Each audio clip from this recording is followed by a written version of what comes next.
Hello दोस्तों, आज के सेशन में हम लोग देखने वाले हैं डिसीजन ट्री। तो this is very important concept in machine learning. हम लोग देखने वाले हैं कि डिसीजन ट्री हम लोगों को जब हम डेटा क्लासीफाई करते हैं तो उस टाइम पे डिसीजन ट्री क्या रोल प्ले करता है। तो जनरली अगर हम लोग बोलते हैं कि decision tree it is a graphical representation of decision making process.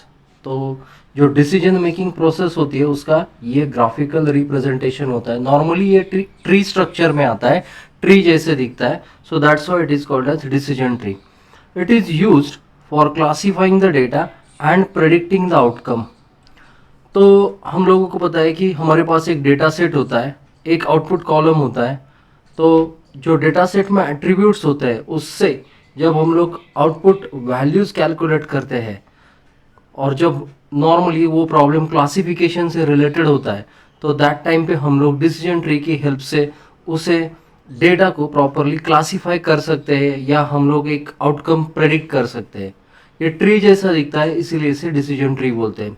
Decision tree में तीन मेन कंपोनेंट होते हैं। एक तो होता है रूट नोड, दूसरा होता है डिसीजन नोड्स एंड तीसरा होता है लीफ नोड्स। तो रूट नोड, डिसीजन नोड और लीफ नोड होते क्या है? अगर रूट नोड के बारे में बोला गया तो ये है top most node in the tree. Top most होता है सबसे ऊपर वाला। तो this is a top most node in a tree and ये क्या रिप्रेजेंट करता है? It represents input data. It represents input data. Input data हमारे पास जो फीचर्स होते हैं हम लोगों के, जिसके ऊपर से हम लोग आउटपुट कैलकुलेट करते हैं। टेबल है मेरे पास, सपोज ये यहाँ पे इस टेबल में सपोज ये वाले मेरे दो इनपुट फीचर्स है एंड ये मेरा आउटपुट फीचर है, right. This is my output feature और यहाँ पे नंबर ऑफ रोज है, ठीक है। ये एक फीचर है, हम लोग बोल सकते हैं एज। यहाँ पे दूसरा फीचर है सैलरी एंड यहाँ पे जो आउटपुट फीचर है whether car can be purchased और not purchased by that person. Okay, वो पर्सन कार परचेस कर सकता है कि नहीं कर सकता, एज और सैलरी के हिसाब से हम लोग डिसाइड करेंगे। तो ये हो गए मेरे input features and then output feature इस केस में हुआ मेरा whether that person can purchase a car और नॉट। दिस इज मेरा, ये मेरा आउटपुट फीचर है। तो इन दो फीचर को लेके मैं फाइंड आउट करूंगा कि whether that person is able to purchase the car और नॉट, ठीक है। तो रूट नोड में इधर एज आएगा या सैलरी आएगी, इसमें से कुछ एक फीचर मेरा आएगा रूट नोड में और जिसे हम लोगों को ढूंढना है in the decision tree algorithm by using the decision tree algorithm. तो रूट नोड जो होता है वो टॉप मोस्ट नोड होता है। यहाँ पे एज भी हो सकता है रूट नोड या सैलरी भी हो सकती है, तो वो हमें डिसाइड करना पड़ता है।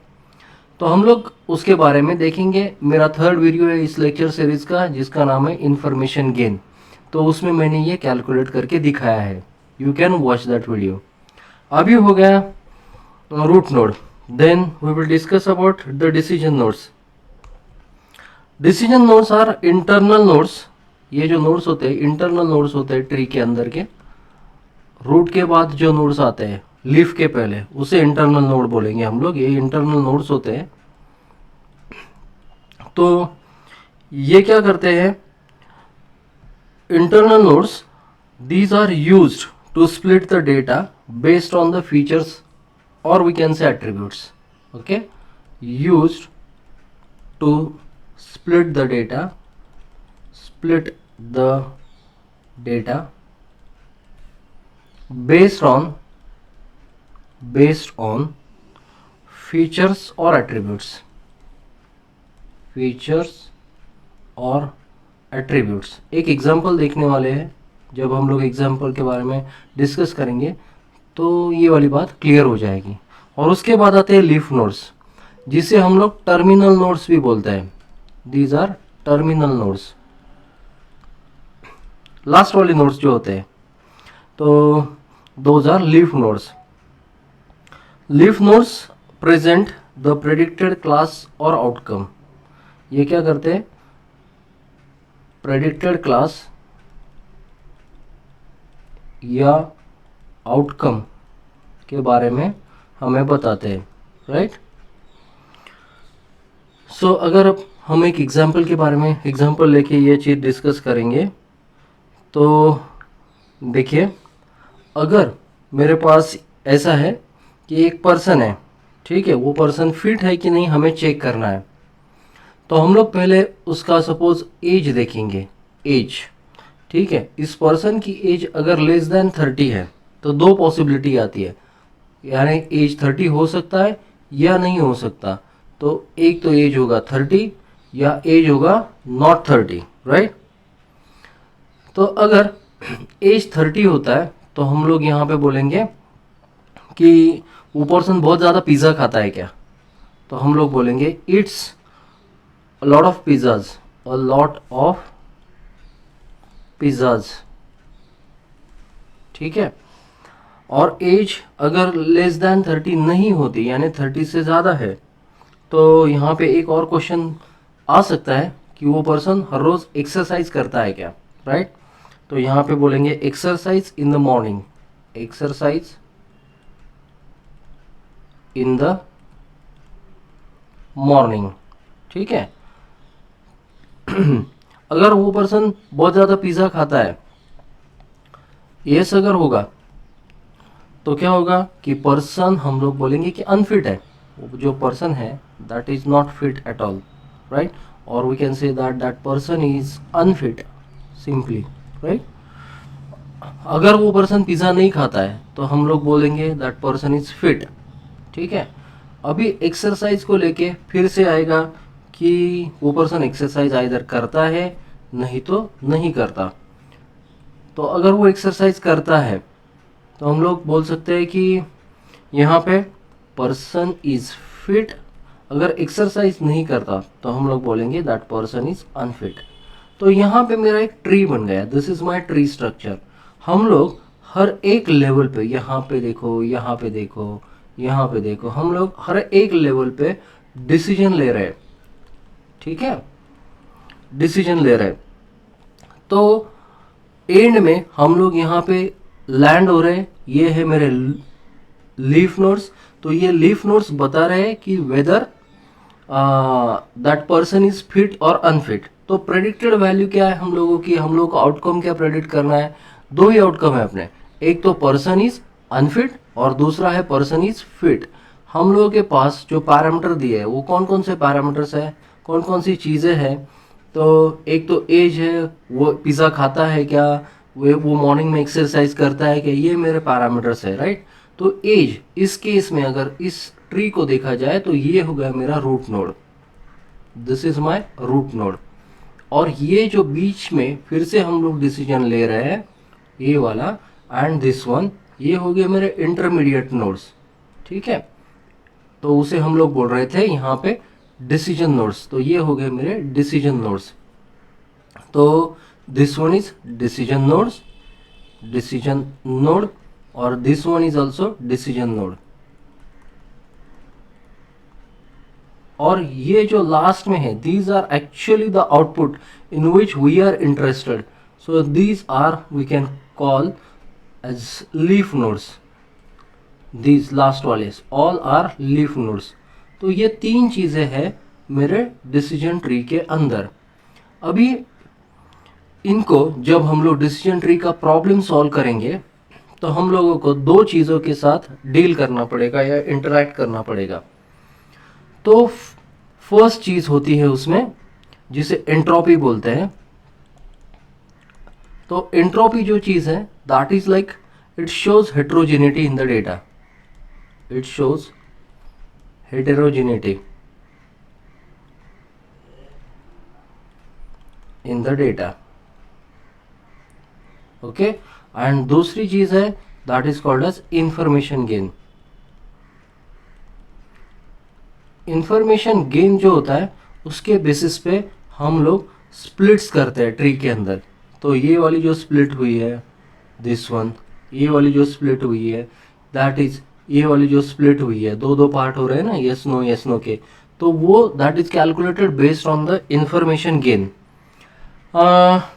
अभी एक छोटा सा एग्जाम्पल लेते हैं, इन दो चीज़ों की ज़रूरत क्यों है ये हम लोग देखते हैं। अभी सपोज मेरे पास कंसिडर दैट एक ग्राफ है छोटा सा, I will draw that graph. This one is my Y axis, this is my X axis, right. तो एक्स एक्सिस पे मैं बोलूँगा कि पर्सन का एज है एंड वाई एक्सिस पे पर्सन की सैलरी है, राइट. तो दिस सैलरी इज यहाँ पे 75K के अबव है और यहाँ पे जो एज है यह जो वाला, तो यहाँ पे बोलेंगे 45 ईयर्स का एक इंडिकेटर मैंने लगाया है. यहाँ पे मैं कुछ डेटा पॉइंट्स डालता हूँ. डेटा पॉइंट्स मेरे रहेंगे यहाँ पे 45 का है. डेटा पॉइंट्स है 1 2 3, 1 2 3, 1 2 3, राइट. ये 3 जिनकी सैलरी लेस दैन 75 है और एज बिलो 45 है. अभी उसके बाद हम लोग और कुछ डेटा पॉइंट डालेंगे. यहाँ पे डाला 1 2 3, 1 2 3 और 1 2. So these are few more data points cross वाले, ठीक है. तो ये सैलरी एंड एज, इसके हिसाब से हम लोग नॉर्मली देखेंगे कि वो पर्सन कार बाय कर सकता है या नहीं बाय कर सकता. अगर पर्सन की सैलरी ग्रेटर देन 75 होती है, 75K से ऊपर, तो वो कार बाय कर सकता है. या उसकी एज 45 ईयर्स के अबव है यहाँ पे, राइट. पर्सन की सैलरी ग्रेटर देन 75K है तो वो कार बाय कर सकता है. उसकी एज अगर 45 ईयर्स के अबव है तो भी वो कार बाय कर सकता है. अदर केसेस में जैसे कि पर्सन की सैलरी 75K से नीचे है और उसकी एज 45 के नीचे है तो वो सैलरी नहीं, वो कार नहीं बाय करेगा. तो इस टाइप का कुछ डेटा है अपने पास. इसका हम लोग एक डिसीजन ट्री बनाने की कोशिश करेंगे. इसमें होगा क्या कि पहला जो रूट नोड होगा, तो रूट नोड हो सकता है आइदर सैलरी और एज. अगर मैं रूट नोड पकड़ता हूँ सैलरी, ओके, तो यहाँ पे मैं बोलूँगा salary is greater then 75K. ये मेरा पहला नोड होगा ट्री का. अगर ट्रू होता है salary is greater then 75K, तो ये सैलरी 75K के अबव होगी, राइट. तो कार कैन बी परचेस्ड, तो मैं बोलूँगा कि ट्रू है ये, तो car can be purchased. Can be purchase के लिए मैं 1 वैल्यू डाल रहा हूँ. अगर सैलरी की वैल्यू लेस दैन 75K होती है तो हम लोग क्या करेंगे, दूसरा फैक्टर चेक करेंगे कि एज ग्रेटर दैन 45 है क्या. यहाँ पे मैं बोलूँगा एज ग्रेटर दैन 45 है क्या. If age is greater than 45, salary less than 75 है, राइट, लेकिन एज ग्रेटर दैन 45 है, तो that person can purchase a car. तो हम लोग बोलेंगे कि that person will purchase a car. लेकिन एज अगर लेस दैन 45 होती है एंड सैलरी भी लेस दैन 75 होती है, राइट, यहाँ पे सैलरी भी लेस दैन 75 होती है और एज भी लेस दैन 45 होता है, तो क्या होगा कि that person will not purchase a car. तो 0 होगा ये, राइट. ये हो गया मेरा first decision tree. First decision tree using the input node और इनपुट डेटा सैलरी, राइट. लेकिन एक ही ट्री बनेगा क्या? नहीं, एक और ट्री बन सकता है. तो दूसरा ट्री क्या बनेगा, एक तो सैलरी के ऊपर से हम लोगों ने डिसीजन ट्री बनाया, अभी एज के ऊपर से भी एक और डिसीजन ट्री बन सकता है. अगर मैंने बोला age is greater than 45, right, तो इसमें दो चीजें आएगी, एक तो आएगा ट्रू, दूसरा आएगा फॉल्स. अगर आता है ट्रू तो एज ग्रेटर देन 45 है तो वो आदमी कार परचेस करेगा ही करेगा. तो हम लोग बोलेंगे 1 की वैल्यू है, that person will purchase the car. अगर एज ग्रेटर देन 45 होता है, ओके, और सैलरी ग्रेटर देन 75 होती है, 75K के अबव होती है सैलरी भी, एज ग्रेटर देन 45 है, राइट, एज ग्रेटर देन 45 है और सैलरी 75K से अबव है, तो ये वाला, राइट. तो कौन सा पार्ट आया हमारा, ये वाली चीज हो गई, राइट.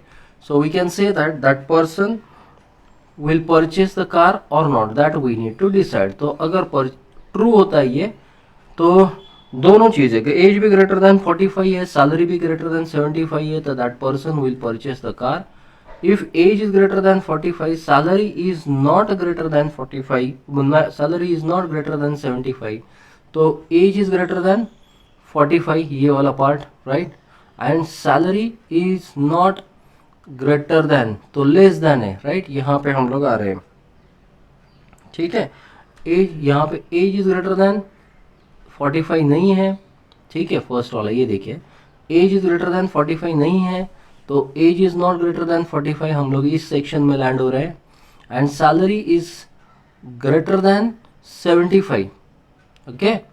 तो age is less than 45 and salary is less than 75, salary is less than 75, तो ये वाला पार्ट. तो हम लोग बोलेंगे कि that person will not buy a car, okay. Age is less than 45 and salary is less than 75, तो ये वाला पार्ट हाईलाइट होगा.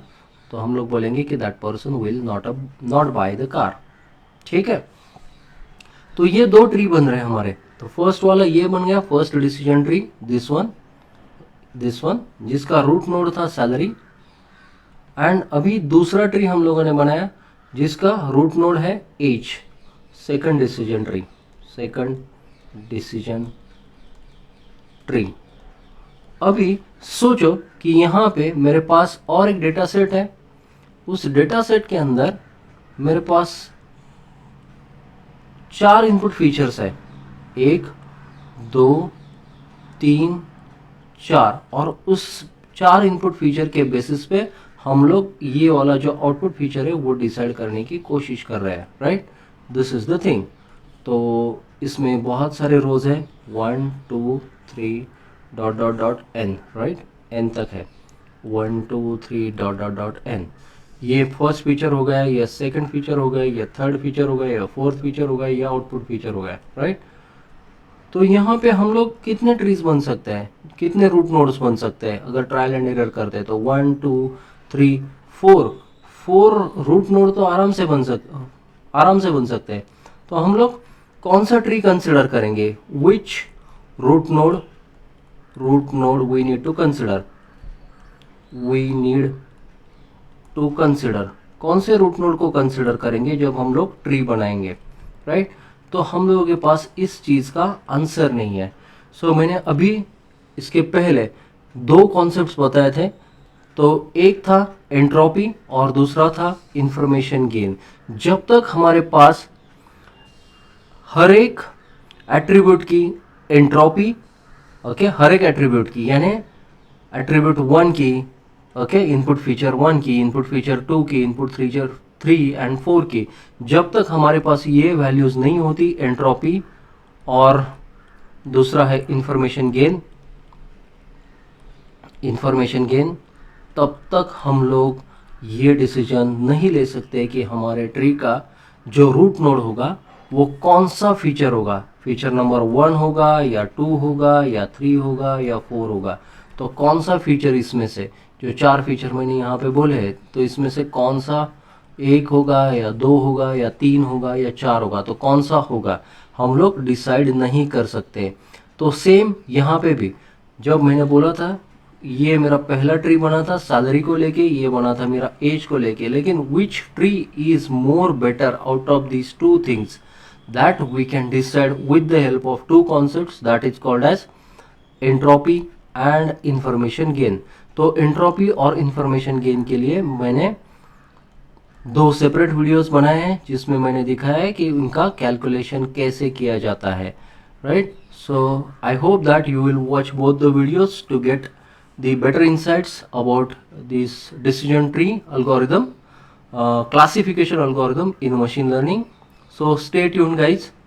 अगर आपको मेरा वीडियो पसंद आया होगा तो please like the video, subscribe to my channel and share it among your friends. Thank you.